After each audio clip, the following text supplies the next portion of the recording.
Hello.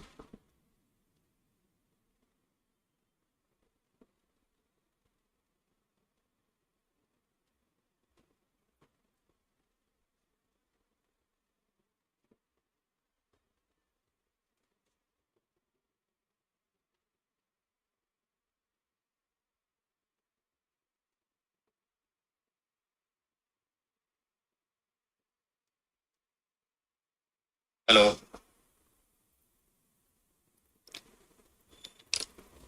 Okay.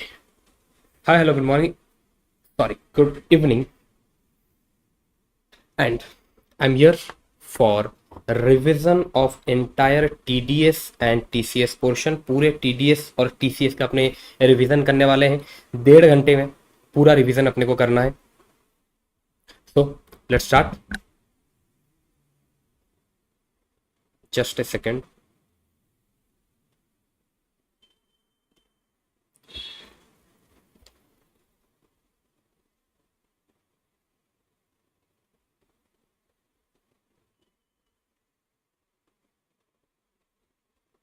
Yes, चलिए start करते हैं। पहले टीडीएस वाले पोर्शन से सेक्शन 192 ये मैं छोड़ रहा हूँ, ये आपके लिए, you have to read this. मैं स्टार्ट कर रहा हूँ डायरेक्ट 192 ए से। सर सेक्शन 192 ए, सर ये कौन से टाइप ऑफ पेमेंट के लिए एप्लीकेबल रहता है? If there is withdrawal from employees recognised provident fund. Employee अगर अपने आरपीएफ से पैसा विड्रॉ करता है तो फिर सर ये सेक्शन एप्लीकेबल होने वाला है। सर यहाँ पर पेयर कौन रहने वाला है? सर जो आपका रिकॉग्नाइज्ड म्यूचुअल फंड है, जो आपका रिकॉग्नाइज प्रोविडेंट फंड है, सर वो आपका पेयर रहने वाला है। हु विल बी द पेई इंडिविजुअल एम्प्लॉय। सर वो रेसिडेंट भी हो सकता है, नॉन रेसिडेंट भी हो सकता है। सर आपका रेट ऑफ टीडीएस इधर रहने वाला है 10%। सर ये टीडीएस आपको डिडक्ट कब करना है? At the time of payment. At the time of payment यहाँ पर आपको टीडीएस डिडक्ट करके चलना है।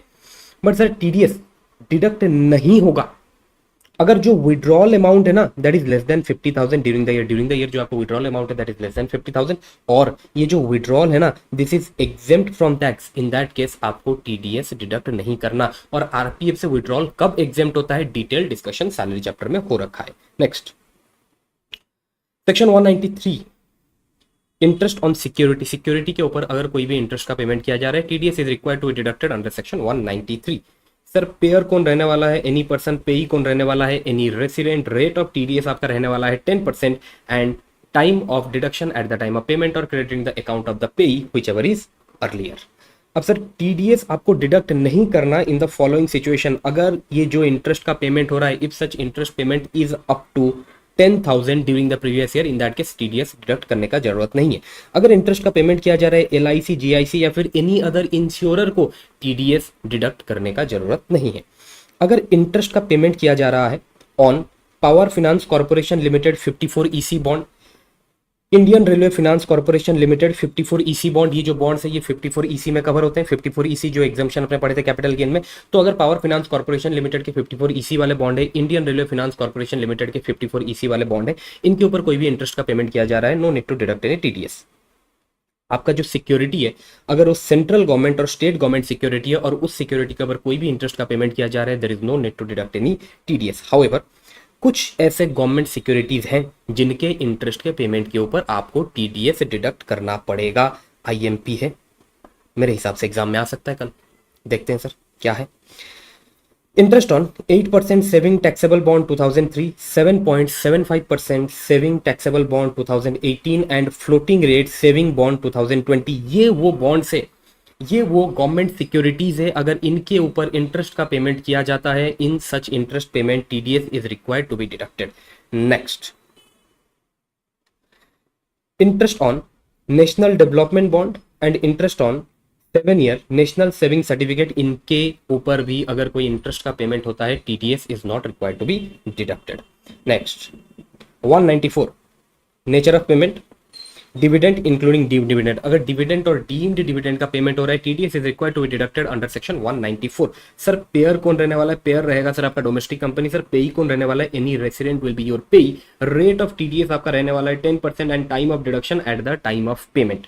Sir TDS is not required to be deducted. Sir ये सेक्शन में हम टीडीएस डिडक्ट नहीं करेंगे if dividend is paid to LIC, GIC and other insurer. Sir ये पॉइंट तो आपका इंटरेस्ट वाले सेक्शन में भी था।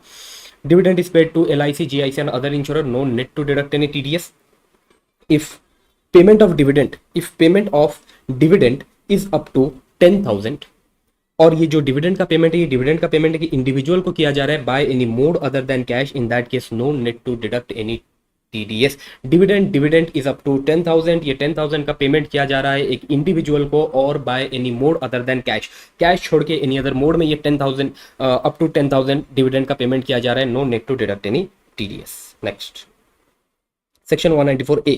सर ये 194A वाला सेक्शन कब एप्लीकेबल होता है? Interest other than interest on security. Sir interest on security के ऊपर तो TDS एप्लीकेबल होता है अंडर सेक्शन 193। सो यहाँ पर interest other than interest on security के ऊपर TDS डिडक्ट किया जाता है अंडर सेक्शन 194A। सर यहाँ पर पेयर कौन रहने वाला है? सर यहाँ पर पेयर रहने वाला है एनी पर्सन, पेई रहने वाला है any resident, but pair will not include those individual and HUF having business turnover up to 1 CR or professions gross receipt up to 50 lakhs in last previous year। वो individual HUF जिनका business का turnover up to 1 CR है और profession का gross receipt up to 50 lakh है in last year, वो payer के list में इंक्लूड नहीं होते हैं। सर इस टाइप का प्रोविजन ना अपने को कौन से सेक्शन में देखने मिलता है? सर इसका हमने कोड बनाया था जे chair CHAIR, that is 194A, 194I, 194R, 194H, 194C and 194J। J chair अपना कोड था, पहला सेक्शन आ गया आपका 194A। नेक्स्ट सर यहाँ पर रेट ऑफ TDS आपका 10% रहता है। सर TDS आपको डिडक्ट कब करना है? At the time of payment और crediting the account of the payee whichever is earlier. अब सर कुछ ऐसे ट्रांजेक्शन्स जिनके ऊपर TDS डिडक्ट नहीं करना है अंडर सेक्शन 194A। 194A का TDS का प्रोविजन इन ट्रांजेक्शन्स के ऊपर एप्लीकेबल नहीं होने वाला। कौन से ट्रांजेक्शन्स है?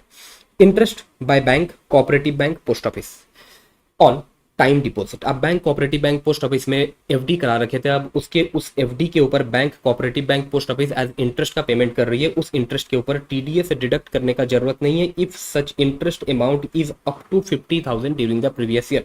हाउएवर ये जो 50,000 का लिमिट है ना, इसको बढ़ा के 1 लाख कर दिया जाएगा इन case of resident senior citizen. लेकिन बैंक, कोऑपरेटिव बैंक और पोस्ट ऑफिस जो इंटरेस्ट का पेमेंट कर रही है ऑन FD, अगर वो 50,000 से ज्यादा हुआ, in that case TDS is required to be deducted under section 194A at the rate 10%। Next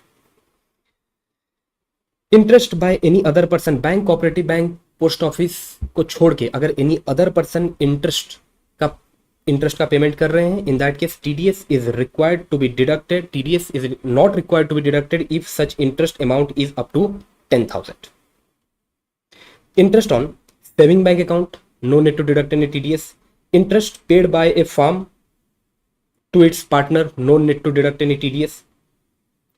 Interest on income tax refund, no need to deduct any TDS। In transactions के ऊपर भी आपको TDS deduct नहीं करना। Saving bank account के ऊपर जो interest मिल रहा है, एक पार्टनरशिप फर्म अपने पार्टनर को जो इंटरेस्ट दे रहा है, interest on income tax refund, इनके ऊपर भी TDS डिडक्ट नहीं किया जाएगा। Next Any interest paid to bank or cooperative bank, financial corporation, LIC, insurance company, UTI, National Skill Development Fund, Housing Urban Development Corporation, in organisation को अगर कोई interest का पेमेंट किया जा रहा है, इस बार हम बैंक, कोऑपरेटिव बैंक को इंटरेस्ट का पेमेंट कर रहे हैं। लेट सपोज मैंने SBI से लोन ले रखा था, अगर मैं SBI से लोन ले रखा हूं, अब मैं SBI को इंटरेस्ट का पेमेंट करूंगा। जब मैं SBI को इंटरेस्ट का पेमेंट करूंगा, क्या उस इंटरेस्ट के ऊपर मैं TDS डिडक्ट करने वाला हूं? एज ए पेयर में TDS डिडक्ट नहीं करने वाला। बट ध्यान रखना, ये लिस्ट में NBFC इंक्लूड नहीं हो रखा। इट मीन्स अगर एक NBFC से मैं लोन ले रखा हूं और उस NBFC को आज मैं इंटरेस्ट का पेमेंट कर रहा हूं, क्या उस इंटरेस्ट के ऊपर मैं TDS डिडक्ट करूंगा? जी बिल्कुल, मेरे को TDS डिडक्ट करना है if such interest amount is exceeding this limit of 10,000। Next interest credited on compensation awarded by motor accident claim tribunal. Okay, ये एक बढ़िया पॉइंट है। अब ये आपका मोटर एक्सीडेंट क्लेम ट्रिब्यूनल है ना, अगर वो कोई कंपेंसेशन रिवॉर्ड करता है, लेट सपोज एक पर्सन है, उसको मोटर एक्सीडेंट क्लेम ट्रिब्यूनल से एक कंपेंसेशन मिलता है, इस कंपेंसेशन के ऊपर कोई इंटरेस्ट एक्रियू होता है, क्या ये एक्रियूड इंटरेस्ट के ऊपर अपने को TDS डिडक्ट करना है? नहीं सर, ये एक्रियूड इंटरेस्ट के ऊपर अपने को TDS डिडक्ट नहीं करना। लेकिन जब ये इंटरेस्ट ऑन कंपेंसेशन पे होगा, उस वक्त अपने को TDS डिडक्ट करना है, और उस वक्त भी अपने को TDS डिडक्ट करना है if such interest amount is more than 50,000 during the previous year. वो पॉइंट आपका पॉइंट F में लिखा गया है। Interest paid on compensation awarded by motor accident claim tribunal if does not exceed 50,000 during the previous year, heading था आपका no TDS, no need to required any TDS if interest paid on compensation rewarded by motor accident claim tribunal does not exceed 50,000 during the previous year. अगर ये interest जो pay किया गया है on compensation rewarded by motor accident claim tribunal, if it is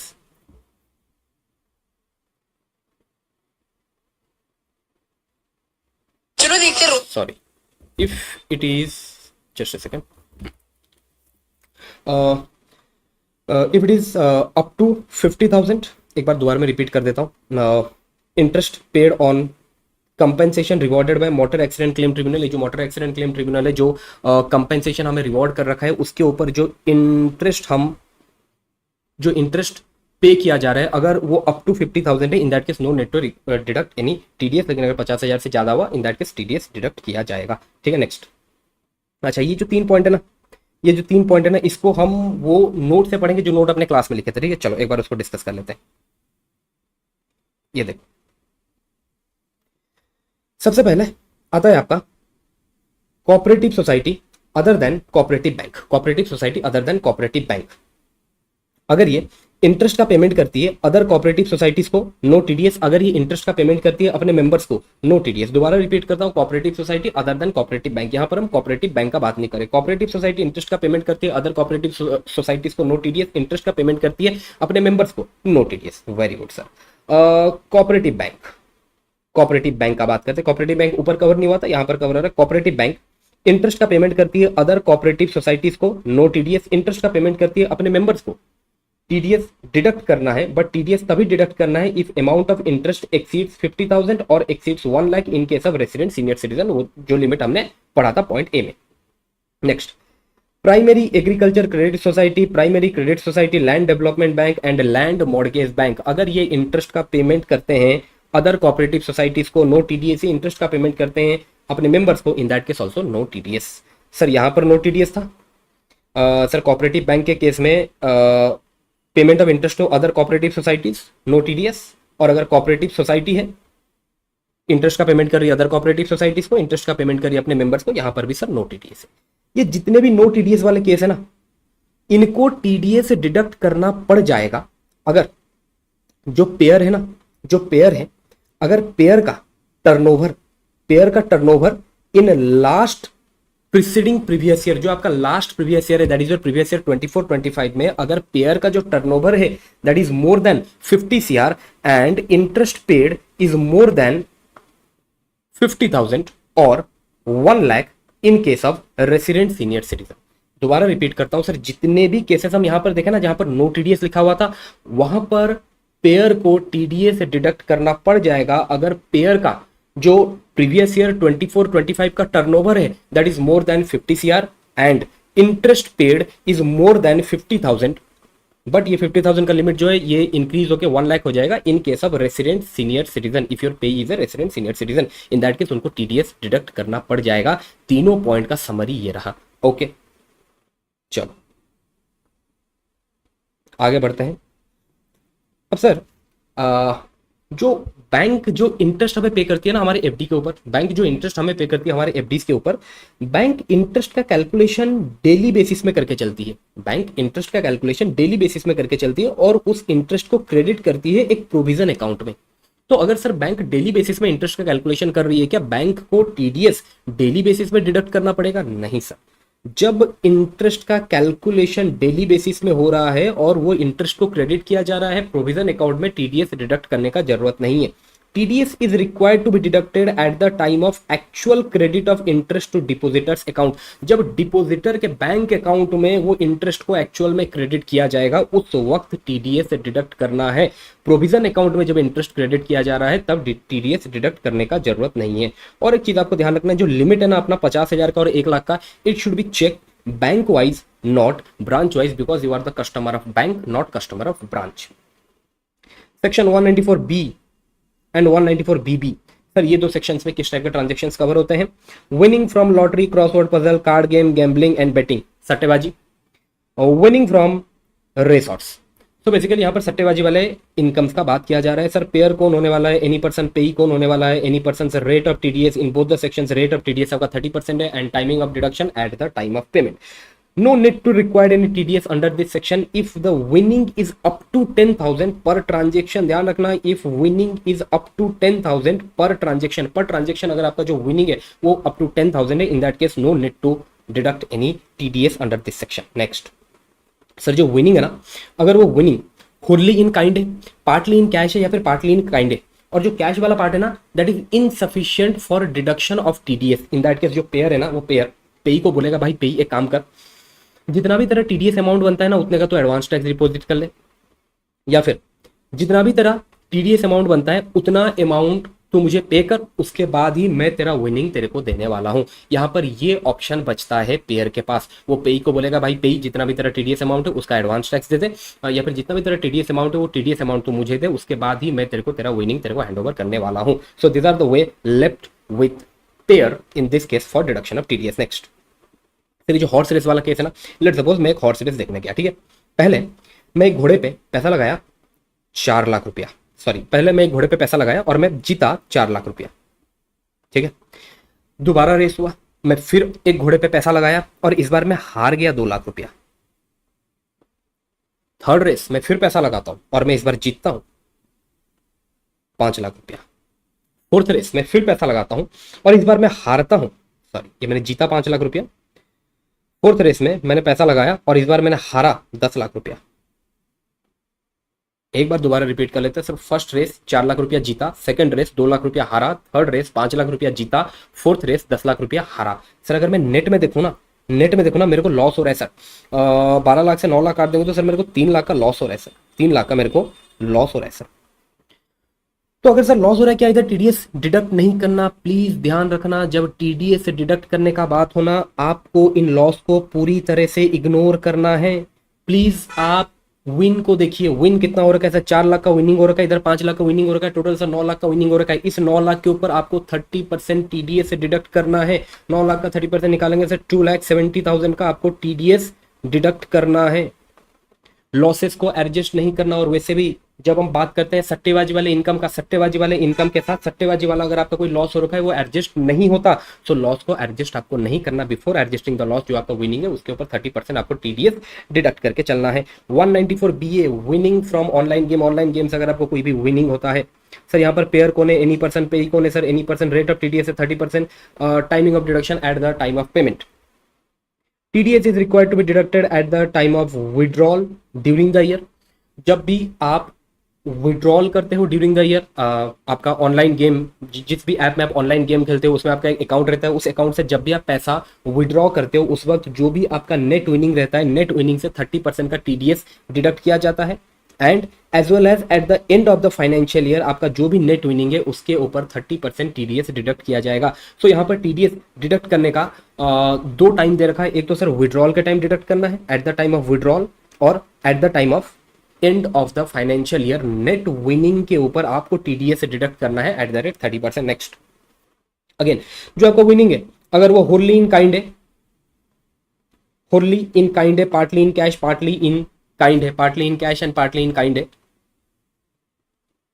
in that case जो payer है, payer के पास वही 2 ऑप्शन बचता है जो हमने ऊपर डिस्कस किया था। सो सेम पॉइंट है, आगे बढ़ते हैं। Next sir, TDS is not required to be deducted. Again sir यहाँ पर एक लिमिट आ गया, TDS is not required to be deducted अगर आपका जो नेट विनिंग है ना, if your net winning is up to 100 rupees in a month, अगर आपका net winning up to 100 rupees in a month है, in that case no need to deduct any TDS। बहुत ज्यादा लिमिट दे रखा है भाई, लेकिन आप सब्सिक्वेंट मंथ में दोबारा विड्रॉल करते हो और अब आपका जो नेट विनिंग है ना वो 100 रुपीज से ज्यादा हो जाता है, in that case TDS is required to be deducted.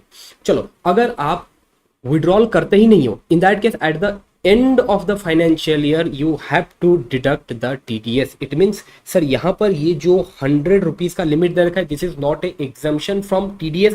बस बात है कि यहाँ पर जो TDS डिडक्शन है उसको थोड़ा सा डिले किया गया है। ओके, ये आपको ध्यान रखके चलना है। दोबारा रिपीट करता हूँ भाई, अगर इन ए मंथ आपका जो नेट विनिंग है ना, विड्रॉल के टाइम जो आपका नेट विनिंग आया ना, अगर वो net winning is up to 100 है, in that case no need to deduct any TDS। बढ़िया बात है। बट अगर सब्सिक्वेंट मंथ में आप दोबारा विड्रॉल करते हो और अब आपका जो नेट विनिंग है ना इन टोटल वो 100 रुपीज से ज्यादा हो गया, now there is a requirement to deduct TDS। लेकिन अगर आप कोई सब्सिक्वेंट विड्रॉल करते ही नहीं हो, in that case at the end of the financial year, financial year के एंड में इस अमाउंट के ऊपर टीडीएस डिडक्ट किया जाने वाला है। जो अमाउंट के ऊपर इस प्रोविजन के तहत टीडीएस डिडक्ट नहीं किया गया था उसके ऊपर टीडीएस डिडक्ट किया जाएगा eight the end of the financial year. तो बस यहां पर टीडीएस के डिडक्शन को डिफर किया गया है। 194C sir, 194C nature of payment, contract और सब कॉन्ट्रैक्ट। सर पेयर कौन होने वाला है? Any person. पेई कौन होने वाला है सर? Any resident. अगेन यहां पर pair will not include any individual or HUF having business turnover up to 1 CR or professions gross receipt up to 50 lakhs in last year। Sir rate of TDS क्या है? अगर आपका जो payee है ना वो इंडिविजुअल और HUF है, इन दैट केस 1%। अगर आपका जो पेई है ना वो एनी अदर एसएससी है, इन दैट केस 2%। ध्यान रखना, ये ऐसा एक सेक्शन है जहां पर दो रेट दे रखा है, इंडिविजुअल और HUF के लिए 1%। अगर आपके जो पेई है वो अदर देन इंडिविजुअल और HUF है, in that case 2%। Timing of deduction मालूम है, मैं नहीं डिस्कस कर रहा हूं। टीडीएस डिडक्ट करने का जरूरत नहीं है अगर आपका जो कॉन्ट्रैक्ट है ना वो एक सिंगल कॉन्ट्रैक्ट है अमाउंटिंग टू 30,000। अगर नंबर ऑफ कॉन्ट्रैक्ट है and aggregate amount of all the contracts during the previous year is up to 1 lakh, in that case no need to deduct any TDS. Single contract और अगर उसका value 30,000 है, no need to deduct any TDS. अगर multiple contracts है and सारे contracts के value को अगर अपने एग्रीगेट करेंगे if it is up to 1 lakh, in that case also no need to deduct any TDS. ठीक है, लेकिन यहाँ पर एक पॉइंट है। लेट सपोज मैं एक पार्टी के साथ during the previous year 2 contract करता हूँ, एक 50,000 का और एक 25,000 का। अब सर 2 कॉन्ट्रैक्ट किया, अगर मैं दोनों कॉन्ट्रैक्ट को एग्रीगेट करके देखूं सर, एग्रीगेट वैल्यू कितना आ रहा है sir? 75,000। In that case sir अपने को तो यही लगता है कि no need to deduct any TDS. बिल्कुल सर, एग्रीगेट बेसिस में तो टीडीएस डिडक्ट करने का जरूरत नहीं है। बट अगर मैं इस कॉन्ट्रैक्ट को इंडिविजुअली देखूं तो मैं नहीं लगता ये इंडिविजुअली मुझे इस कॉन्ट्रैक्ट के ऊपर टीडीएस डिडक्ट करना पड़ेगा, बिकॉज इंडिविजुअली इस कॉन्ट्रैक्ट का वैल्यू मोर देन 30,000 है। इन दैट केस यहां पर मुझे टीडीएस डिडक्ट करने का जरूरत है फॉर दिस पर्टिकुलर कॉन्ट्रैक्ट। ध्यान रखना, no TDS in contract for personal purpose of a individual और HUF। एक इंडिविजुअल और HUF अगर पर्सनल पर्पस के लिए कॉन्ट्रैक्ट में एंटर कर रखे हैं, in that case TDS deduct करने का जरूरत नहीं है।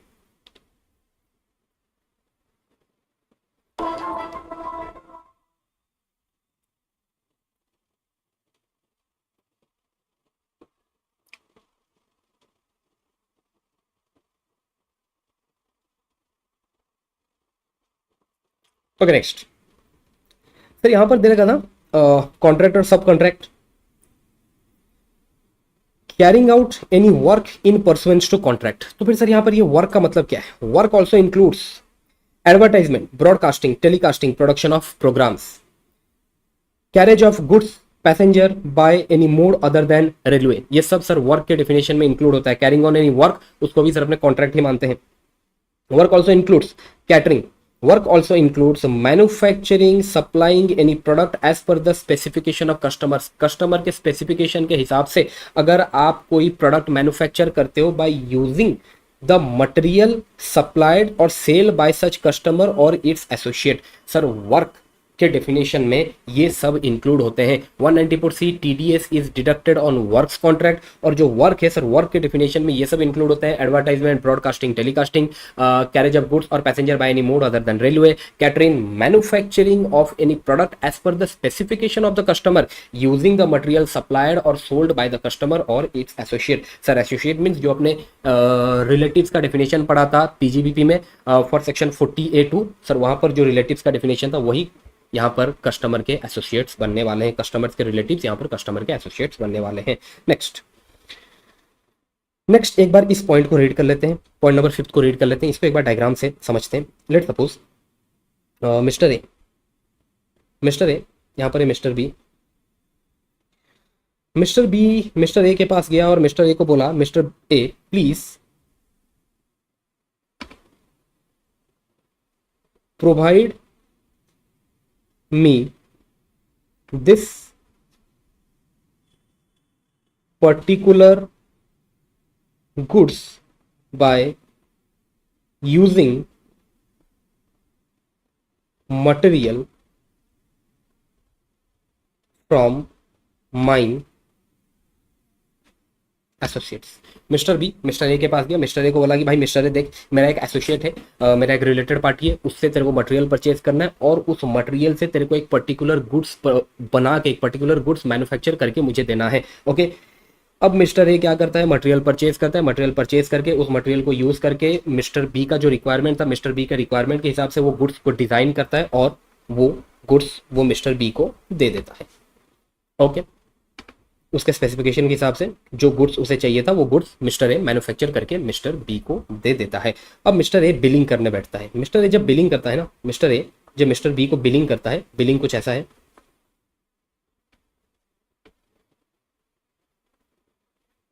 ये गुड्स को मैन्युफैक्चर करने में जो मटेरियल लगा, मटेरियल जो मिस्टर ए मिस्टर बी के एसोसिएट से परचेज किया था 10 lakh, and manufacturing cost, material से ये पर्टिकुलर गुड्स को मैन्युफैक्चरिंग करने का जो कॉस्ट है उसको मैं सर्विसेज भी कह सकता हूं, जॉब वर्क भी कह सकता हूं, job work.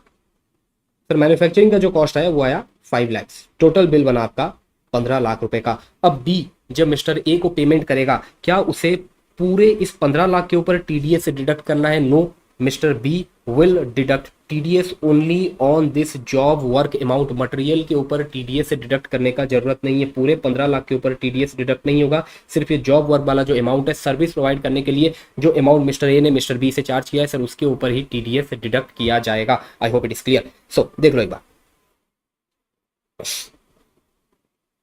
TDS shall be applicable on invoice value excluding the value of material purchased from customer or associates provided bifurcation is given in the invoice। बिल्कुल सर, इनवॉइस में तो बाइफर्केशन दे रखा है, लेकिन अगर इनवॉइस में बाइफर्केशन नहीं दे रखा, in that case TDS is applicable on whole amount. अगर यहाँ पर इनवॉइस में बाइफर्केशन नहीं दिया रहता, इन दैट केस बी को होल अमाउंट के ऊपर टीडीएस डिडक्ट करना पड़ता। Okay, no need to deduct any TDS अगर 3 कंडीशन कंप्लाई होता है। सबसे पहले तो जो पेमेंट हो रहा है ना, वो पेमेंट किया जा रहा है एक ट्रांसपोर्टर को, और उस ट्रांसपोर्टर के साथ उस ट्रांसपोर्टर के पास मोर देन 10 व्हीकल्स नहीं था any time during the previous year. Any time during the previous year more than 10 vehicles उसके पास नहीं था, और इस बात का वो एक डिक्लेरेशन देता है along with his pan. In that case TDS deduct करने का जरूरत नहीं है।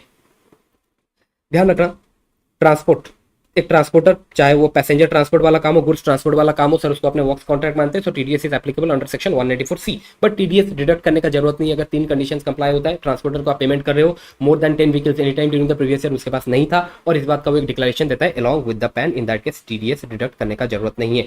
ध्यान रखना, कोल्ड स्टोरेज को, कोल्ड स्टोरेज जो आपको रेफ्रिजरेशन फैसिलिटीज भी प्रोवाइड करता है, अगर उसको पेमेंट किया जा रहा है, TDS is applicable under section 194C। लेकिन अगर वेयर हाउसिंग फैसिलिटीज के लिए आप पेमेंट कर रहे हो, in that case TDS is to be deducted under section 194I, वो जो आपका रेंट वाला सेक्शन था। दोबारा रिपीट करते हैं सर, अगर पेमेंट हो रहा है कोल्ड स्टोरेज का, अगर आप कोल्ड स्टोरेज में आप अपने गुड्स को स्टोर किया और वहां पर अगर आप पेमेंट कर रहे हो 194C, लेकिन अगर वेयर हाउसिंग फैसिलिटीज लिए वहां पर आप पेमेंट कर रहे हो 194I। ओके, पॉइंट नंबर 7 का दोबारा एक बार डायग्राम बनाते हैं। इस जगह को मैं एक बार खाली कर देता हूं। पॉइंट नंबर 7, लेट्स सपोज अपना जो कोचिंग है रेडियंट क्लासेस, ये जाता है एक एड एजेंसी के पास अपना एडवर्टाइजमेंट कराने। अब रेडियंट क्लासेस जब ये एड एजेंसी को पे करेगा, उस पेमेंट के ऊपर वो टीडीएस से डिडक्ट करेगा under section 194C, considering it as a works contract. लेकिन जब ये एडवर्टाइजमेंट एजेंसी एक न्यूज चैनल के पास जाएगा, क्योंकि अब ये जो एडवर्टाइजमेंट होने वाला है, ये एडवर्टाइजमेंट एजेंसी खुद तो ये एडवर्टाइजमेंट नहीं करेगा हमारे कोचिंग का, वो ये एडवर्टाइजमेंट एक न्यूज चैनल को करने के लिए देगा। अब जब ये न्यूज चैनल के पास जाएगा और जब ये एडवर्टाइजमेंट एजेंसी इस न्यूज चैनल को पेमेंट करेगा, this payment is not subject to TDS. ना 194C में आपको टीडीएस डिडक्ट करना है, ना 194H में आपको टीडीएस डिडक्ट करना है, ये आपको ध्यान रखना है। ओके, ये था आपका पॉइंट नंबर 7। नेक्स्ट आ जाते हैं अपने 194D में। 194D सर यहाँ पर पेमेंट हो रहा है इंश्योरेंस कमीशन का। सर पेयर कौन होने वाला है? Any person. पेई कौन होने वाला है? Sir any resident. Sir basically यहाँ पर पेयर होने वाला है आपका इंश्योरेंस कंपनी, पेई होने वाला है आपका जो इंश्योरेंस एजेंट है। सर रेट ऑफ टीडीएस क्या है? 2% इफ द पेई इज ए नॉन कॉर्पोरेट। अगर पेई नॉन कॉर्पोरेट है, लेकिन अगर आपका जो पेई है ना वो एक domestic company, in that case rate of TDS आपका 10% रहने वाला है। Sir time of deduction at the time of payment और crediting the account of the payee whichever is earlier. Sir TDS से डिडक्ट करने का जरूरत नहीं है अगर जो कमीशन अमाउंट है ना during the previous year it is up to 20,000, in that case no need to deduct any TDS. Next, maturity of LIP. Sir LIP का अगर मैच्योरिटी होता है और अगर आपका जो पेयर है वो एनी पर्सन पेयर है पेई है एनी रेसिडेंट। बेसिकली सर यहाँ पर जो आपका पेयर है वो पेयर बनने वाला है इंश्योरेंस कंपनी और पेई बनने वाला है पॉलिसी होल्डर, जिसने भी पॉलिसी परचेज कर रखा था, जिसने भी LIP परचेज कर रखा था। इन that case TDS is required to be deducted at the rate 2% time of deduction at the time of payment. No need to deduct any TDS अगर आपका जो maturity amount है that is less than 1 lakh. No TDS if maturity is exempt under section 1010D. अगर एक LIP का maturity होता है वो maturity exempt हो सकता है under section 1010D subject to certain conditions. income from other sources company पढ़ रखे तो अगर maturity exempt है no TDS. अगर आपका जो maturity amount है that is less than 1 lakh, in that case no TDS. TDS is required to be deducted on maturity amount less premium. Maturity amount के ऊपर 2% TDS डिडक्ट नहीं करना। Maturity amount से जो प्रीमियम पे किया गया है वो प्रीमियम को लेस करने के बाद जो नेट फिगर आएगा, जो इनकम कंपोनेंट आएगा सर, उसके ऊपर अपने को TDS डिडक्ट करना रहता है at the rate 2%। Next 194G commission on sale of lottery ticket pair any person पेई एनी पर्सन। बेसिकली सर यहाँ पर पेयर बनने वाला है आपका जो लॉटरी ऑर्गेनाइजर है और जो पेई बनने वाला है वो है एजेंट जो टिकट सेल कर रहा है। सर रेट ऑफ TDS आपका 2% रहने वाला है। Time of deduction at the time of the crediting the at the time of the payment और crediting the account of the payee whichever is earlier. TDS deduct करने का जरूरत नहीं है if such commission is only up to 20,000 during the previous year. 194H other commission and brokerage. LIC वाला sir commission cover हो गया 194D में। Cell of lottery ticket उसका जो कमीशन है वो कवर हो गया 194G में। जो अदर कमीशन है वो कवर होंगे 194H में।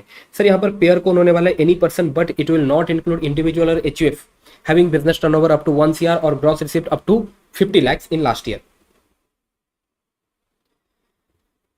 पेई होने वाला है सर आपका any person. Rate of TDS आपका 2% रहने वाला है। Time of deduction at the time of payment और crediting the account of the payee whichever is earlier. Sir TDS deduct करने का जरूरत नहीं है इस सेक्शन में अगर आपका जो कमीशन और ब्रोकरेज है ना it is only up to 20,000 during the previous year. TDS deduct करने का जरूरत नहीं है इफ पेमेंट ऑफ कमीशन और brokerage is made by BSNL to PCO franchisee. BSNL अपना PCO फ्रेंचाइजी जिन लोगों को दे रखा है, अगर उन लोगों को BSNL कोई कमीशन और ब्रोकरेज का पेमेंट करता है TDS is not required to be deducted. Any commission और ब्रोकरेज रिलेटिंग टू सिक्योरिटीज को अगर कोई कमीशन और ब्रोकरेज रिलेट करता है like commission to underwriter like brokerage on public issue TDS is not required to be deducted under section 194H। Next 194I rent. 194I is rent. Sir payer कौन होने वाला है? Any person but it will not include individual और HUF having business turnover up to 1 CR और professional gross receipt up to 50 lakhs in last year.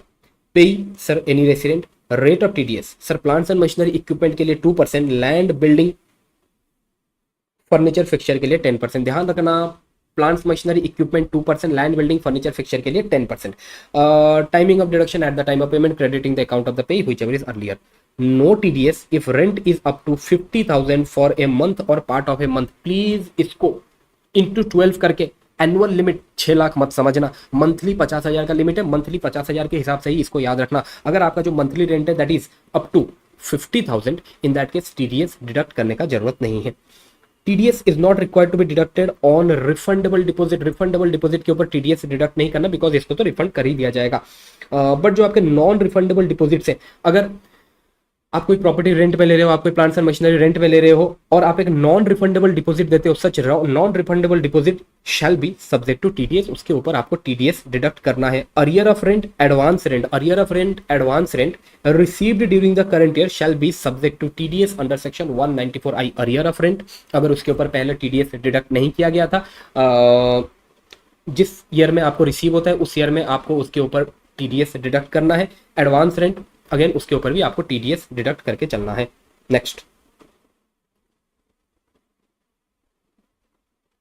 It is not necessary that the payee must be the owner of above mentioned asset. जो payee है जिसको rent दिया जा रहा है वो asset का ओनर हो ऐसा मैंडेटरी नहीं है। इट मीन्स सर अगर अपना सब लेटिंग वाला केस है, अगर हम कोई एसेट को, अगर हम कोई प्लांट्स एंड मशीनरी, अगर अपने कोई लैंड बिल्डिंग और फर्नीचर को सबलेट करते हैं, in that case also TDS under section 194I shall be applicable. Sublet वाला केस भी इधर कवर हो जाता है। नेक्स्ट सर, जो पैसेंजर सर्विस फी का पेमेंट होता है ना सर, पैसेंजर सर्विस फी का पेमेंट कौन करता है सर? एयरलाइन पेमेंट करता है एयरपोर्ट अथॉरिटीज को। एयरलाइन पेमेंट करता है एयरपोर्ट अथॉरिटीज को passenger service fee. Sir this passenger service fee is not rent, hence not required to be not require no there is no requirement to deduct TDS under section 194I.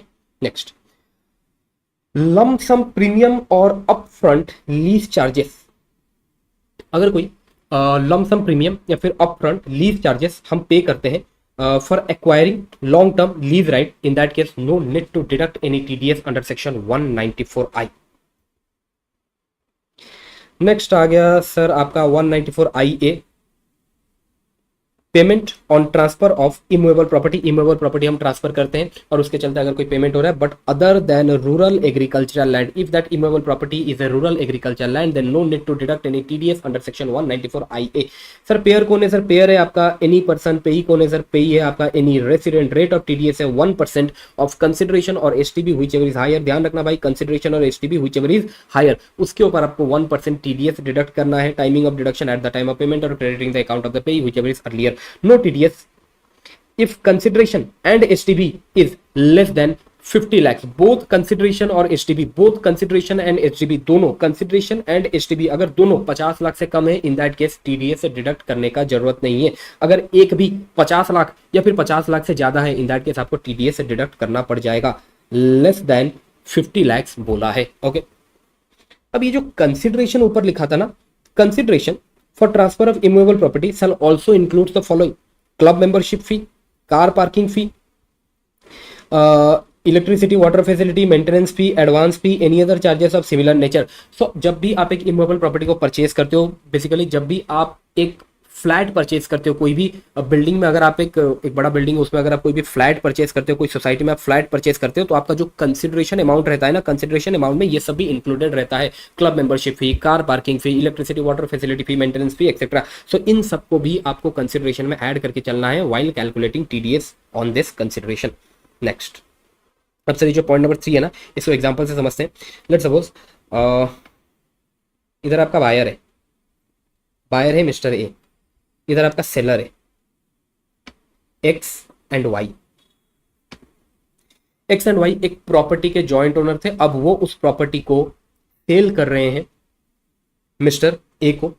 अब property का जो consideration and STB है वो है sir 60 lakhs. अब mister A 30 lakhs पे करेगा Y को एंड 30 lakhs पे करेगा एक्स को. Mister A will pay 30 lakhs to Y and 30 lakhs to X. अगर हम इंडिविजुअली देखें ना sir, this is within the limit of 50 lakhs, but यहाँ पर इंडिविजुअली नहीं देखना, एग्रीगेट देखना है. मिस्टर ए एग्रीगेट कितना पेमेंट कर रहा है for this immovable property? Sir aggregate payment कर रहा है 60 lakhs which exceeds the limit of 50 lakhs. in that case TDS is required to be deducted on both this payment by mister A. Mister A को यहाँ पर TDS deduct करना पड़ेगा. अब sir reverse करते हैं. आपका जो सेलर है ना, लेट्स सपोज सेलर है आपका एक्स, बायर है ए एंड बी. अब जो प्रॉपर्टी है, प्रॉपर्टी का जो एसटीबी एंड कंसिडरेशन है that is 60 lakhs. In that case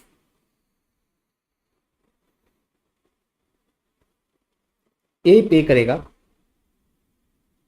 30 lakhs to x, B पे करेगा 30 lakhs टू एक्स. अब ए और बी अगर वो अपने इंडिविजुअल पॉइंट ऑफ व्यू से देखें, सर इंडिविजुअली तो वो पे कर रहे हैं 30 lakhs which is within the limit of 50 lakhs, but यहाँ पर सर इंडिविजुअली नहीं देखना है, एग्रीगेट करके ही देखना है. एग्रीगेट अगर देखा जाए तो एग्रीगेट मिस्टर एक्स को पे कर रहे हैं 60 lakhs which exceeds the limit of 50 lakhs. Hence TDS is required to be deducted by mister A and B. Sir ये बोल रहा है आपका point number 3.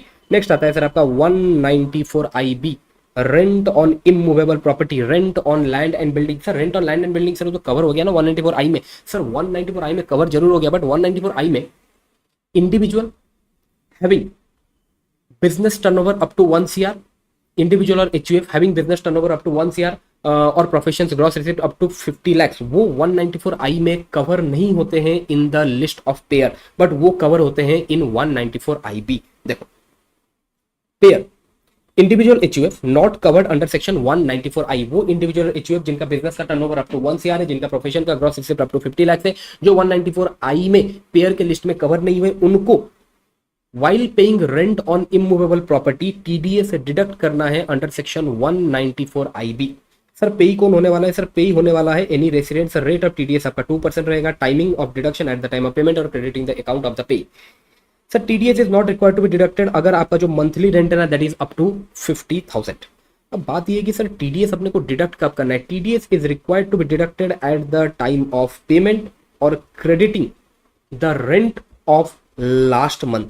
Sir last month का जो रेंट है ना, जब लास्ट मंथ का रेंट का आप पेमेंट कर रहे हो या फिर लास्ट मंथ के रेंट का आप ड्यू एंट्री कर रहे हो, when last month's rent is due, उस वक्त आपको टीडीएस डिडक्ट करना है on rental amount paid for entire year. अब sir what is the meaning of last month year?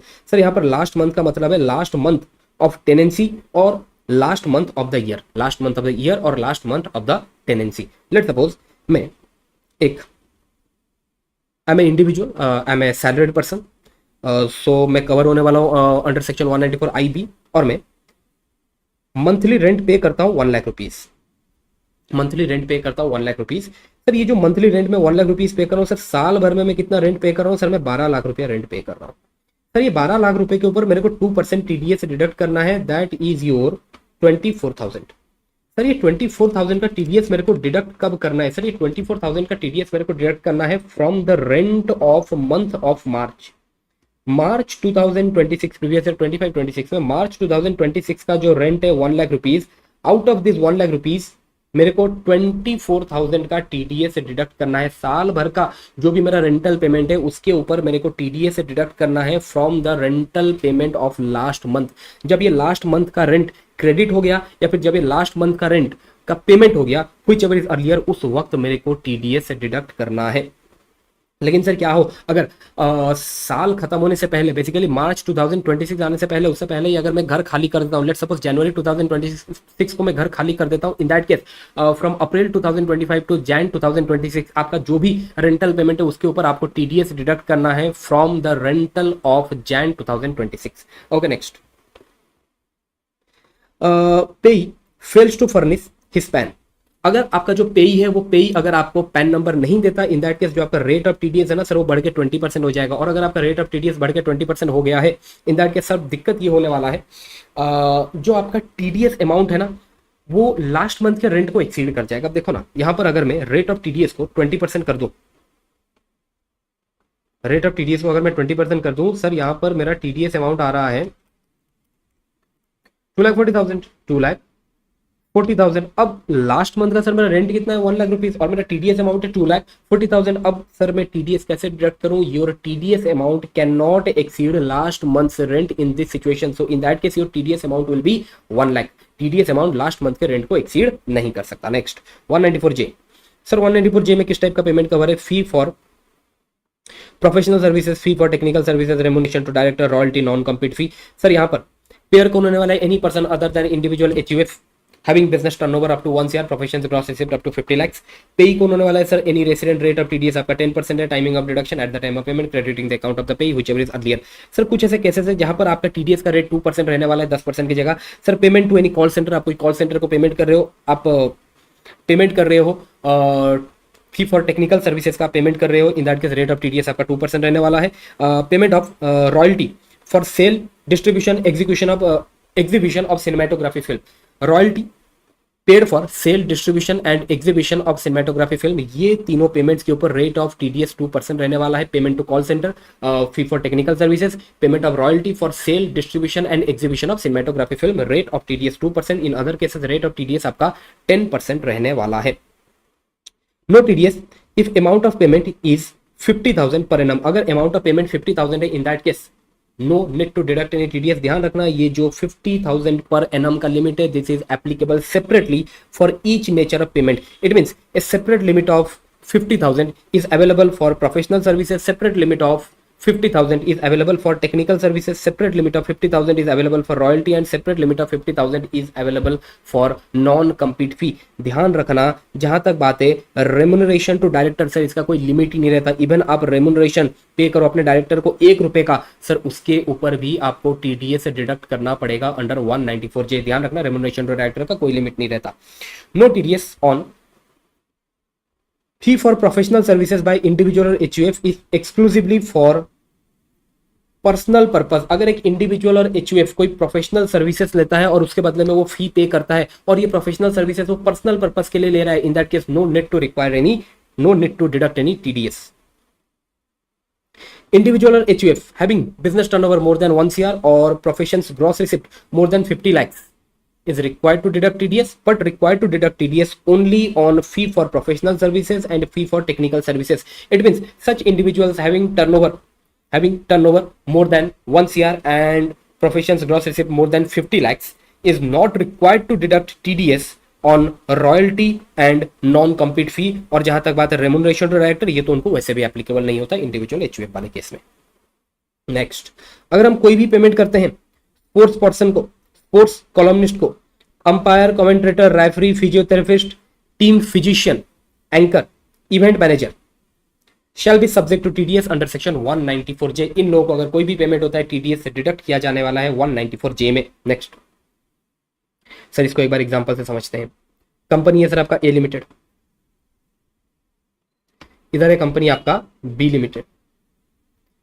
A limited एक computer software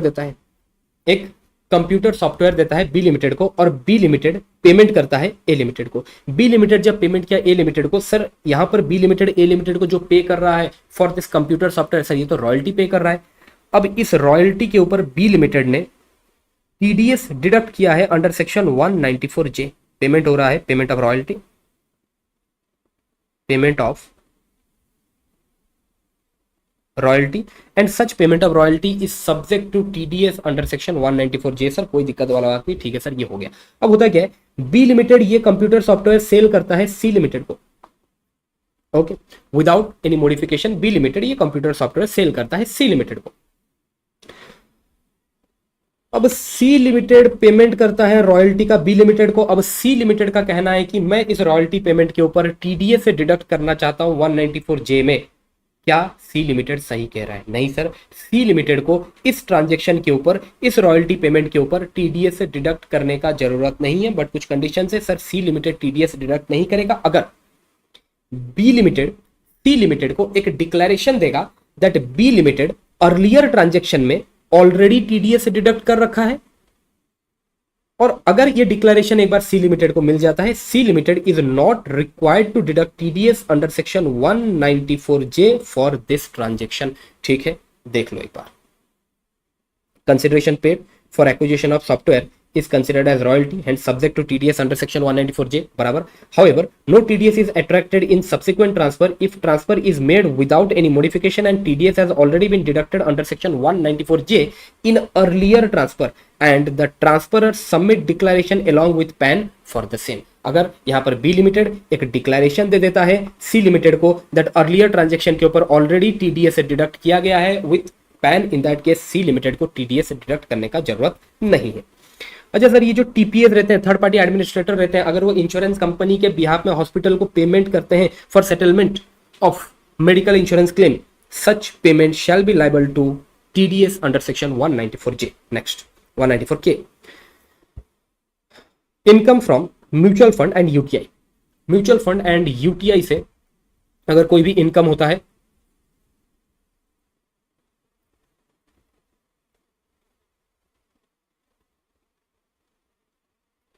mutual fund and UTI से अगर कोई भी इनकम होता है, पेयर है सर एनी पर्सन, पे है सर आपका any resident, rate of TDS है आपका 10%, timing of deduction at the time of payment, crediting the account of the payee whichever is earlier. TDS deduct करने का जरूरत नहीं है if such payment by mutual fund और UTI to the investor is up to 10,000 in a previous year. Next, compensation on compulsory acquisition of immovable property. अगर immovable property का compulsory acquisition हो रहा है और उसके चलते कोई भी कंपेंसेशन मिल रहा है, in that case TDS is required to be deducted under section 194LA. Payer रहेगा एनी पर्सन, पे ही रहेगा any resident, rate of TDS है आपका 10%, timing of deduction at the time of payment. No TDS if amount is up to 5 lakhs during the financial year. ये जो compensation का payment किया जा रहा है, अगर ये कंपेंसेशन का payment during the financial year is up to 5 lakhs, in that case no requirement to deduct any TDS, no requirement to deduct any TDS. And आपका ये जो इमूवेबल प्रॉपर्टी है ना, अगर ये अर्बन या फिर रूरल एग्रीकल्चर लैंड है, in that case also no need to deduct any TDS. तो फिर सर दो रिस्ट्रिक्शन है. सबसे पहला, during the financial year sir जो पेमेंट हो रहा है, if such payment of compensation is up to 5 lakhs, in that case no need to deduct any TDS. दूसरा सर, यहाँ पर जो आपका इमूवेबल प्रॉपर्टी है, अगर आपका इमूवेबल प्रॉपर्टी एक अर्बन और रूरल एग्रीकल्चर लैंड है, इन दैट केस ऑल्सो आपको टीडीएस डिडक्ट करने का जरूरत नहीं है. Next is your section 194M, very important. Works contract commission brokerage fee for professional services. Sir ये तो सुना सुना सा लग रहा है। बिल्कुल सर, ये जो आपका वर्क्स कॉन्ट्रैक्ट था सर ये 194C है, कमीशन ब्रोकरेज 194H है, fee for professional services 194J है। तो भाई सर इसको यहाँ पर दोबारा क्यों दे रखा है? एक चीज ध्यान से समझना भाई, 194C, 194H एंड 194J ये तीनों ही सेक्शन में कॉमन पॉइंट था, इंडिविजुअल और HUF having business turnover up to 1 CR और professions gross receipt up to 50 lakh shall not be considered in the list of payer. उनको हम एज ए पेयर कंसिडर ही नहीं करते थे for section 194C, H and J। And दूसरी बात ये है कि जहां तक बात है 194C एंड 194J ये दोनों सेक्शंस में अगर एक इंडिविजुअल और HUF कोई पर्सनल नेचर ऑफ ट्रांजैक्शन करता है, अगर कोई पर्सनल कॉन्ट्रैक्ट में एंटर करता है, अगर कोई फी पेमेंट करता है for any personal professional services, sir उसके ऊपर भी TDS से डिडक्ट नहीं करना रहता है under section 194C and 194J। अब इन ट्रांजैक्शन के ऊपर TDS से डिडक्ट किया जाएगा अंडर सेक्शन 194M। सो यहाँ पर पेयर कौन होने वाला है? Individual HUF other than individual और HUF required to deduct TDS under section 194CJH। जो इंडिविजुअल और HUF TDS डिडक्ट कर रहे हैं under section 194CJ and H, उनको छोड़ के जो अदर इंडिविजुअल एंड HUF रह गए सर उनको TDS डिडक्ट करना है अंडर 194M। सर पेई कौन रहने वाला है? Any resident rate of TDS है आपका 2% timing of deduction at the time of payment crediting the account of the payee whichever is earlier. No TDS if amount is up to 50 lakhs। TDS is not required to be deducted। अगर जो payment किया जा रहा है that is up to 50 lakhs, in that case no need to deduct any TDS। ध्यान रखना ये जो 50 lakhs का लिमिट है ये कंबाइंड लिमिट है, ये works contract, commission brokerage, fee for professional services इनके लिए सेपरेट 50 lakhs का लिमिट नहीं दिया गया है, तीनों के लिए कंबाइंड लिमिट दिया गया है 50 lakhs का। ओके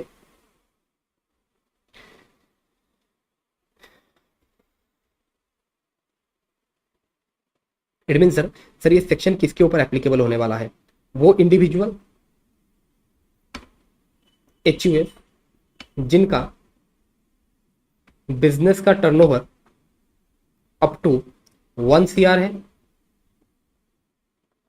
प्रोफेशन का gross receipt up to 50 lakhs है। As a result 194C, 194J, 194H में TDS डिडक्ट नहीं कर पाए थे, अब उनको TDS डिडक्ट करना पड़ेगा 194M में। वो individual and HUF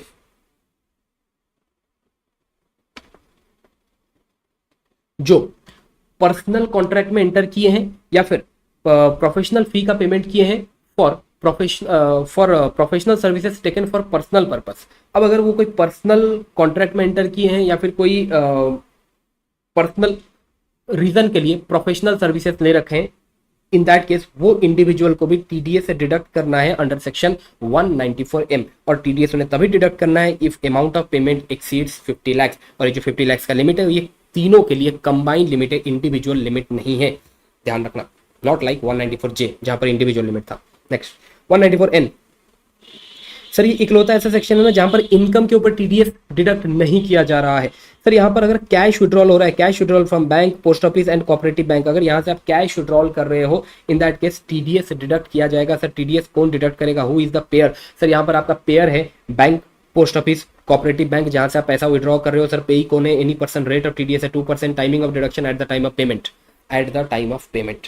okay no TDS if such cash withdrawal is up to 1 CR in the previous year. If withdrawal is more than 1 CR then TDS is applicable only on excess amount of 1 CR। ध्यान रखना अगर आपका जो cash withdrawal है it is up to 1 CR, if that cash withdrawal is up to 1 CR in that case sir TDS deduct करने का जरूरत नहीं है। लेकिन अगर आपका जो कैश विड्रॉल है अगर वो मोर देन 1 CR है in that case withdrawal exceeding 1 CR sir उसके ऊपर आपको TDS डिडक्ट करना है at the rate 2%। Okay however ये जो 1 CR का लिमिट है ना ये बढ़ के 3 CR हो जाएगा अगर आपका जो पेई है वो एक कोऑपरेटिव सोसाइटी है। इफ योर पेई is a cooperative society 1 CR का जो लिमिट है वो बढ़ के 3 CR हो जाएगा। अच्छा यहाँ पर एक समझने वाली बात है, इससे पहले जितने भी सेक्शंस पढ़े थे सर हर सेक्शंस में लिमिट था, कहीं पर 20,000 का लिमिट था, कहीं पर 1 लाख का लिमिट था, कहीं पर 10,000 का लिमिट था। सर जब भी पेमेंट एक्सीड करता है उस लिमिट को एंटायर पेमेंट के ऊपर TDS डिडक्ट किया जाना है।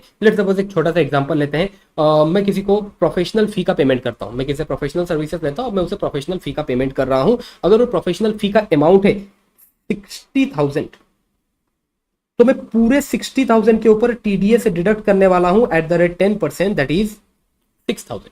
लेकिन यहां पर अलग है, यहां पर वो क्या बोल रहा है, अगर आपका कैश विड्रॉल लेट सपोज 1,20,00,000 है, इन दैट केस 1 करोड़ को छोड़ दो, कैश विड्रॉल एक्सीडिंग 1 CR कितना है sir, that is 20 lakh, 20 lakh.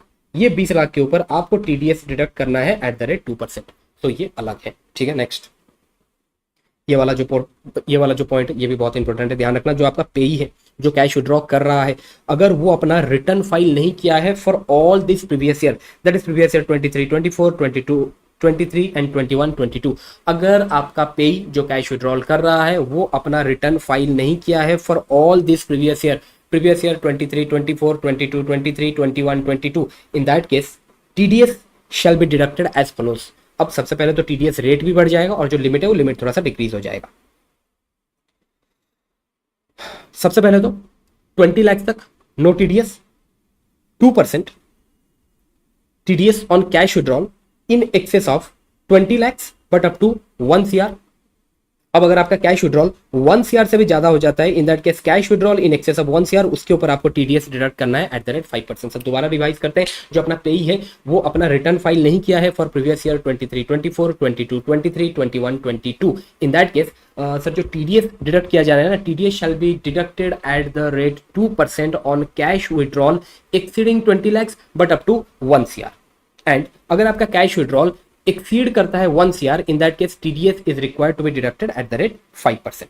लेकिन ये जो 1 CR वाला लिमिट है ये बढ़ के 3 CR हो जाएगा इन case of cooperative society. It means अगर आपका जो पेई है वो एक कोऑपरेटिव सोसाइटी है, in that case cash withdrawal up to 20 lakhs, आपका जो पेई है वो एक कोऑपरेटिव सोसाइटी और वो अपना रिटर्न फाइल नहीं किया है in all this previous year, in that case sir cash withdrawal up to 20 lakhs, sir no TDS. Cash withdrawal in excess of 20 lakhs but up to 3 crore, rate of TDS रहने वाला है 2%।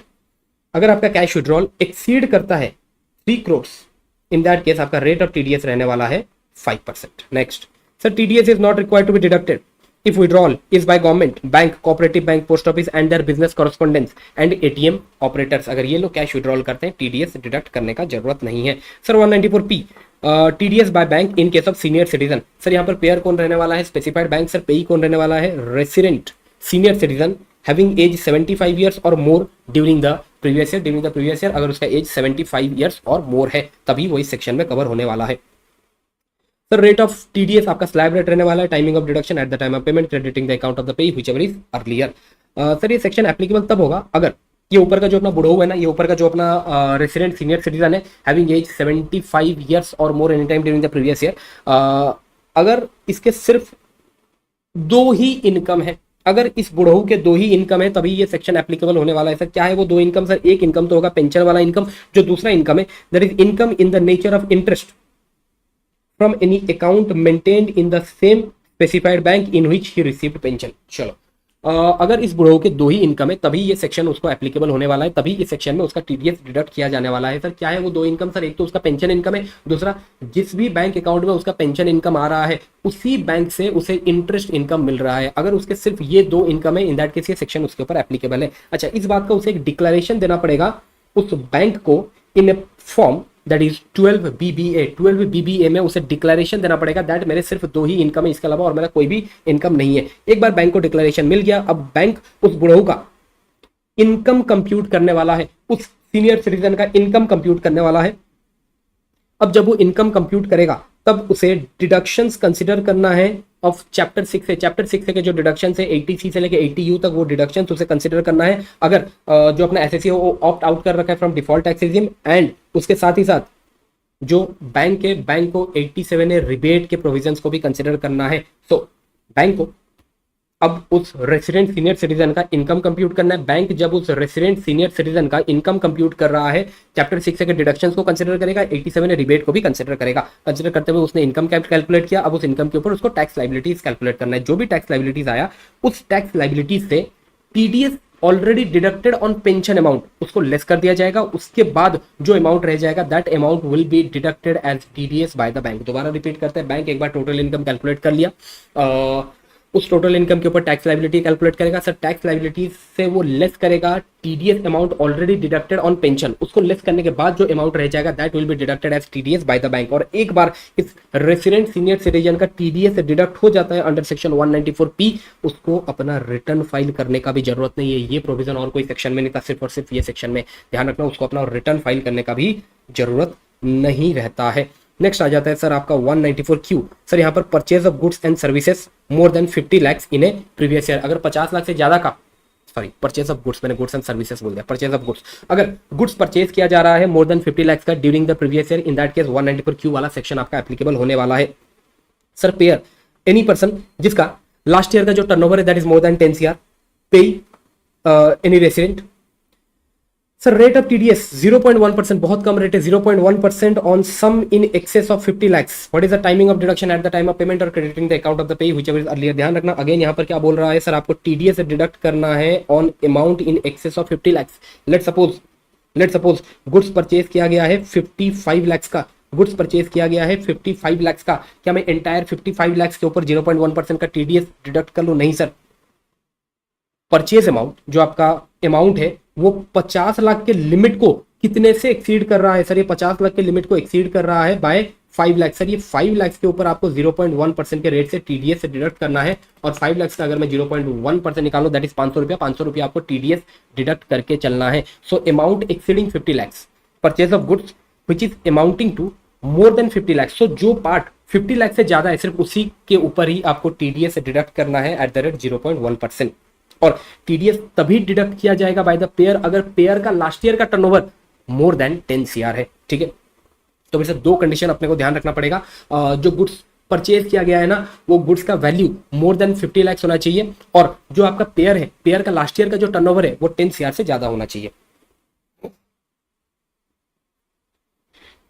Sir अगर कोई transaction पे 206C1 and 194Q दोनों ही applicable हो जाता है, in that case 206C1 prevail करेगा। अगर कोई ट्रांजेक्शन के ऊपर 206C1F एंड 194Q दोनों एप्लीकेबल हो जाता है, in that case TCS to be collected under section 206C1F। Basically अगर 194Q या फिर TDS का, सॉरी 194Q या फिर TCS का कोई सेक्शन एक साथ एक ट्रांजेक्शन के ऊपर एप्लीकेबल हो जाता है, इन दैट केस हम TCS को फर्स्ट प्रेफरेंस देके चलेंगे। ठीक है, नेक्स्ट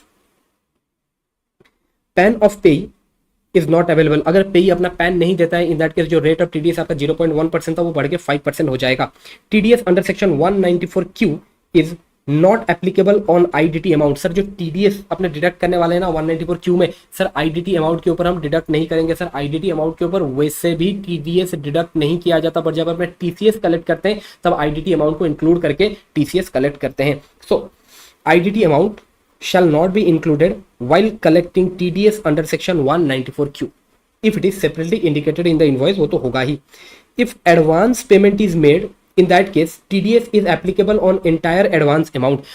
लेकिन अगर सर कोई परचेज ऑफ गुड्स के लिए एडवांस में पेमेंट किया जा रहा है, in that case sir entire advance amount के ऊपर आपको टीडीएस डिडक्ट करना पड़ेगा, बिकॉज उस एडवांस अमाउंट में कितना आपका टैक्सेबल वैल्यू है और कितना आपका आईडीटी अमाउंट है सर वो अपने को मालूम नहीं है, इसलिए एंटायर एडवांस अमाउंट के ऊपर आपको टीडीएस डिडक्ट करके चलना है।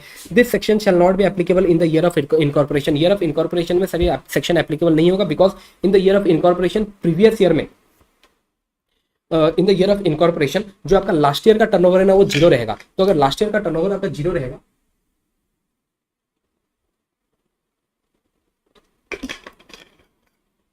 ओके ये जो मैं डिस्कस कर रहा हूं ये मैं डिस्कस कर रहा हूं from the point of view of pair. अगर पेयर अपने फर्स्ट ईयर ऑफ इनकॉर्पोरेशन में है तो उसको ये section 194Q is not applicable, because pair के ऊपर 194Q तब एप्लीकेबल होता है अगर उसका लास्ट ईयर का टर्नओवर मोर देन 10 CR है। और अगर पेयर तुम्हारे फर्स्ट ईयर ऑफ इनकॉर्पोरेशन में है उसका जो लास्ट ईयर का टर्नओवर है वो तो सर जीरो होगा, इसलिए उसे 194Q एप्लीकेबल नहीं होता in the first year of incorporation. Sir जब भी आप टर्नओवर चेक करोगे ना, जब भी आप टर्नओवर चेक करोगे,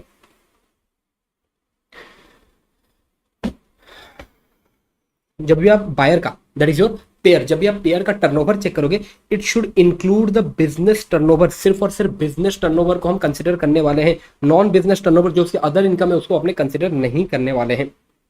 नेक्स्ट 194R, बेनिफिट और perquisite arising from business and profession. Business and profession के टाइम अगर कोई बेनिफिट और परक्यूजिट दिया जा रहा है, in that case TDS is required to be deducted at the rate 10% under section 194R। Sir यहाँ पर पेयर कौन होने वाला है? सर आपका पेयर रहने वाला है any person other than individual और HUF having business turnover up to 1 CR, profession gross receipt up to 50 lakh. Sir payee कौन होने वाला है? Any resident person, rate of TDS है 10%, timing of deduction at the time of crediting the account of the payee और at the time of payment whichever is earlier. Sir TDS से deduct करने का जरूरत नहीं है इफ सच बेनिफिट और perquisite provided to a person is up to 20,000 in the previous year. Sir ये जो बेनिफिट और परक्यूजिट प्रोवाइड किया जा रहा है ना इस पर्सन को, if it is up to 20,000 in that case sir TDS से डिडक्ट करने का जरूरत नहीं है। लेकिन सर ये जो बेनिफिट और परक्यूजिट प्रोवाइड किया जा रहा है, ये बेनिफिट और परक्यूजिट जो इस रेसिडेंट पेई को प्रोवाइड किया जा रहा है, अगर वो फुल्ली इन काइंड है, पार्टली इन कैश है एंड पार्टली इन काइंड है, इन दैट केस जो आपका कैश वाला पार्ट है ना, that is not sufficient for the deduction of TDS. In that case pair के पास 3 ऑप्शन रहता है। सर पेयर के पास क्या 3 ऑप्शन है? एक तो पहला कि वो पेई को बोले कि भाई पेई जितना भी तेरा टीडीएस अमाउंट है ना उतने का तू एडवांस टैक्स पे करके आ जा, या फिर वो पेई को बोलेगा कि पेई जितना भी तेरा टीडीएस अमाउंट है ना वो टीडीएस अमाउंट तू मुझे पे कर, उसके बाद ही जो भी तेरा बेनिफिट और परक्यूजिट है वो मैं तेरे को देने वाला हूं। या फिर लास्ट ऑप्शन, पेयर अपने गिफ्ट और परक्यूजिट वैल्यू को ग्रॉस अप करेगा। लेट सपोज जो पेयर है वो पेई को बेनिफिट और परक्यूजिट दे रहा था 1 लाख रुपए का, तो this 1 lakh rupees shall be considered as amount after deduction of TDS. It means sir ये जो 1 लाख रुपीज है ना इसको हम 90% कंसिडर करने वाले हैं। ये अगर सर 90% है, इन दैट केस सर 100% क्या होगा? Divided by 90। सर आपका 100% होने वाला है 61। Okay 1,11,111, this will be your amount. इसके ऊपर सर 10% टीडीएस से डिडक्ट किया जाएगा। सर 10% टीडीएस डिडक्ट करने के बाद 1 लाख रुपए का जो आपका इन काइंड बेनिफिट परक्यूजिट है, ये इन काइंड बेनिफिट परक्यूजिट जो पेयर है वो पेई को पे करेगा और पेयर अपने हाथ से 11,111 का टीडीएस पे करने वाला है। ठीक है,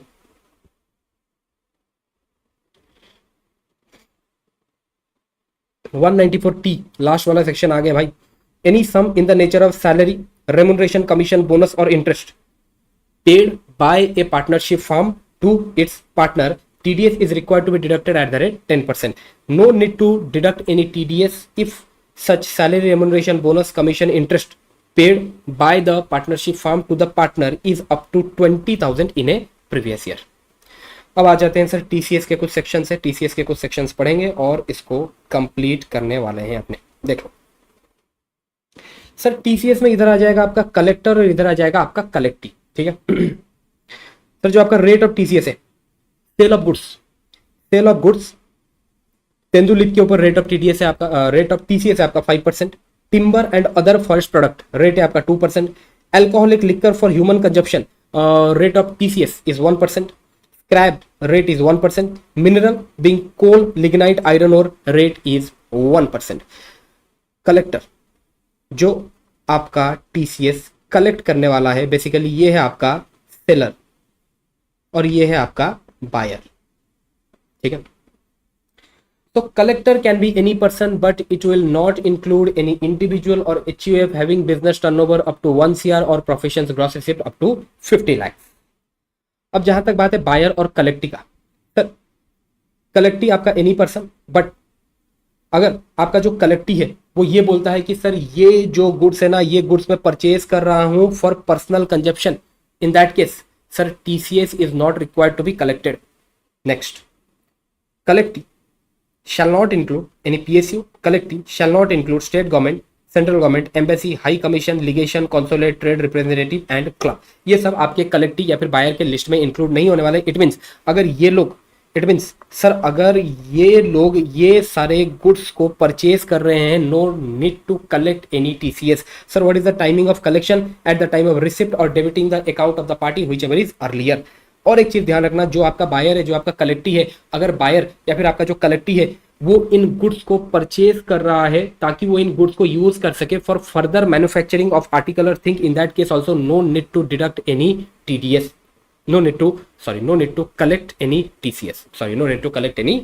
ठीक है, तो फिर सर दो ऐसे केसेस हैं जब TCS का कलेक्शन टीसीएस का कलेक्शन रोक दिया गया है? सर सबसे पहला तो जो आपका बायर है, अगर बायर इन गुड्स को यूज करने वाला है फॉर पर्सनल कंजप्शन या फिर बायर इन गुड्स को यूज करने वाला है for further manufacturing of article और thing, in that case TCS collect नहीं किया जाएगा। और अगर आपका जो बायर है वो ये लोग हैं, ये लोग अगर तुम्हारे बायर है, in that case also TCS नहीं कलेक्ट किया जाने वाला है। Next, nature of transaction, section 206(1)(c, ऊपर वाला था 206(c)(1), ये है 206(c)(1)(c). Nature of transaction, leasing, licensing, transferring any right और interest in any parking lot, toll plaza and mining rights. इनके ऊपर अगर कोई राइट और इंटरेस्ट ट्रांसफर किया जा रहा है, in that case TCS collect किया जाएगा eight the rate 2%। Sir collector कौन होने वाला है? Any person but other than individual or HUF having business turnover up to 1 crore, professions gross receipt up to 50 lakhs. Collectee, any person other than PSU. Collectee shall not include PSU. Timing of collection आप लोगों को मालूम है, ध्यान रखना। For the purpose of this section, sir यहाँ पर जो माइनिंग राइट्स का बात किया गया है ना, यहाँ पर जो माइनिंग राइट्स का बात किया गया है, it will not include any mining और quarrying rights relating to mineral oil including petroleum and natural gas. अगर मिनरल ऑयल, पेट्रोलियम या फिर नेचुरल गैस का माइनिंग राइट्स है, that will not be covered under this section. Okay, next 206(c)(1)(f, sale of motor vehicle value exceeding 10 lakh. अगर कोई motor vehicle का cell हो रहा है और उसका वैल्यू मोर देन 10 लाख है, in that case TCS is required to be collected at the rate 1%. Who will be the collector? Any person other than individual or HUF having business turnover up to 1 crore, professions gross receipt up to 50 lakhs. Sir, collectee कौन होने वाला है? Sir any person. Sir, timing of collection at the time of receipt. At the time of receipt.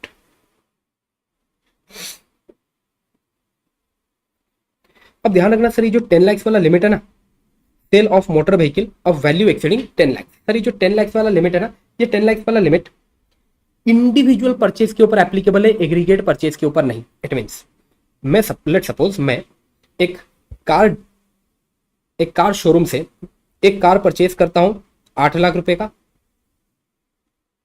And एक महीने बाद मैं और एक कार परचेज करता हूं 8 लाख रुपए का। अब अगर आप कंबाइनली देखोगे सर, ये तो 16 लाख है, तो क्या सर मैं 206(c)(1)(f अप्लाई कर दूं? नहीं सर, हम ये जो 10 लाख का लिमिट है, ये हम कंबाइन एग्रीगेट वाइज चेक नहीं करते, इंडिविजुअल वाइज चेक करते हैं। अगर मैं दोनों परचेज ट्रांजेक्शंस को इंडिविजुअली चेक करूं, यहां पर जो वैल्यू है that is less than 10 lakh, hence in that case in both the transactions no need to collect any TCS under section 206(1)(f। Okay, और जहां तक बात है ये टीसीएस कलेक्शन का, this is applicable only on sale of motor vehicle at retail level. This section is not applicable on sale by manufacturer to dealer और distributor. Basically wholesale level में applicable नहीं होने वाला, ये रिटेल लेवल में ही applicable होने वाला है। सर लास्ट ईयर तक ये सेक्शन इतना ही था सर, ये इस साल का अमेंडमेंट है। प्लीज प्लीज प्लीज इसको यार पढ़ के जाना भाई, बहुत हाई चांस है यहाँ से क्वेश्चन आ सकता है।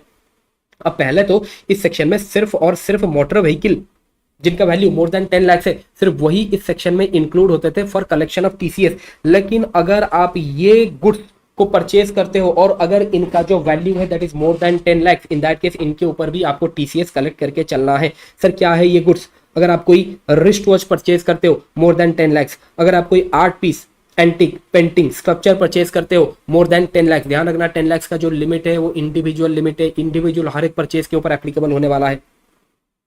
Coin, stamp, yacht, rowing boat, canoes, helicopter, pair of sunglasses, bags such as handbag, purse, pair of shoes, sportswear equipment and home theater। अगर आप इन सब चीजों को परचेज करते हो और जो आपका वैल्यू है that is more than 10 lakhs, in that case TCS is required to be collected at the rate 1%। Next, अच्छा और एक रह गया, horse for horse racing. Next 206(c)(1)(g, nature of transaction, remittance of money under liberalised remittance scheme of RBI. अगर आप पैसा India के बाहर भेजते हैं या फिर आप अगर वहां पर सेल हो रहा है ओटीपीपी का, ओवरसीज टूर प्रोग्राम पैकेज का। सर कलेक्टर कौन है? सर रेमिटेंस ऑफ मनी के केस में आपका जो ऑथोराइज्ड डीलर है, एंड सेल ऑफ ओटीपीपी में जो आपका सेलर है ओटीपीपी का। Sir collectee any person remitting such amount, and यहां पर आएगा बायर जो परचेज कर रहा है OTPP. Timing of collection at the time of receipt और debiting the account of the party whichever is earlier, यहाँ पर भी सेम है। सर रेट क्या है, मोस्ट इंपोर्टेंट यहाँ पर सर रेट।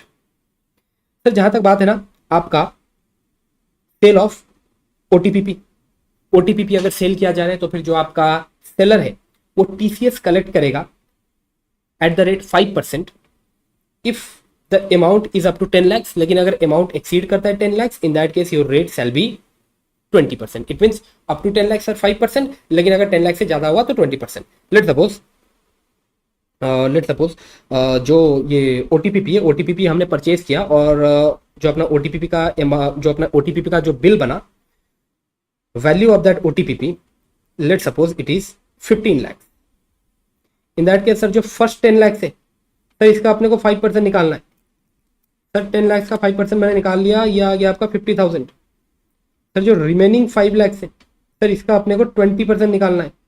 सर जो रिमेनिंग 5 lakhs है इसका अपने को 20% निकालना है, that is 1 lakh। Total TCS that is required to be collected is 1.5 lakhs। Okay next, अगर आप कोई अमाउंट रेमिट करते हैं आउटसाइड इंडिया और जो आपका पर्पस है वो मेडिकल पर्पस है या फिर एजुकेशनल पर्पस है, इन दैट केस सबसे पहले तो up to 10 lakhs no TCS, but if such amount remitted outside India exceeds 10 lakh, in that case TCS is required to be collected at the rate 5%। लेकिन अगर आप amount remit कर रहे हैं outside India for any other purpose, means medical और educational purpose को छोड़ के एनी अदर पर्पस के लिए अगर आप अमाउंट रेमिट कर रहे हैं outside India, in that case TCS is required to be collected at the rate 20% in excess of 10 lakh. ध्यान रखना, सबसे पहले तो अप टू 10 लाख, अगर आप पैसा रेमिट कर रहे हैं outside India up to 10 lakhs, उसके ऊपर टीसीएस कलेक्ट नहीं किया जाने वाला। लेकिन अगर आपका रेमिटेंस एक्सीड करता है 10 lakhs, उसके बाद अपने को देखना पड़ेगा सर पर्पस क्या है, क्या आपके रेमिटेंस का जो पर्पस है वो मेडिकल या फिर एजुकेशनल पर्पस है। इन दैट केस सर जो आपका रेट ऑफ टीसीएस है सर वो रहने वाला है 5%। लेकिन अगर आपका purpose other than medical and education है, इन दैट केस जो आपका रेट ऑफ टीसीएस रहने वाला है सर वो 20% है। लेकिन ध्यान रखना, अगर आप पैसा रेमिट कर रहे हो outside India for educational purpose और ये जो पैसा आप रेमिट कर रहे हो outside India for educational purpose, उसके लिए आप एक एजुकेशन लोन ले रखे हो और वो लोन अमाउंट आप रेमिट कर रहे हो outside India, in that case sir TCS deduct करने का जरूरत ही नहीं है, चाहे वो अमाउंट कितना भी ज्यादा हो। No need to collect any TCS.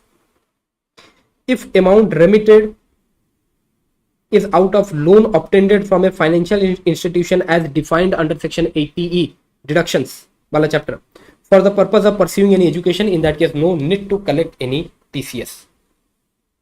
और एक चीज बस ध्यान रखना, ये जो 10 लाख का लिमिट है ना, ये जो 10 लाख का लिमिट है यहाँ पर, ये जो 10 लाख का लिमिट है ये सेपरेट लिमिट नहीं है।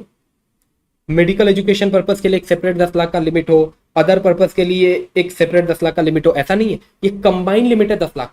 ओके, सबसे पहले तो 10 लाख तक आप कोई भी रेमिटेंस करो, कोई भी पर्पस के लिए आप रेमिटेंस करो, कोई भी पर्पस के लिए आप रेमिटेंस करो, पर्पस मैटर नहीं करता। अप टू 10 लाख सर कोई भी टीसीएस कलेक्ट नहीं किया जाएगा, लेकिन एक बार अगर आपका रेमिटेंस 10 लाख से ज्यादा हो गया उसके बाद फिर पर्पस देखा जाएगा। अगर मेडिकल एंड एजुकेशनल पर्पस है, इन दैट केस 5%, अगर अदर पर्पस है, in that case 20% in excess of 10 lakhs। Okay, up to 10 lakhs no TCS. ठीक है, विद दिस टीडीएस टीसीएस का रिवीजन कंप्लीट हुआ।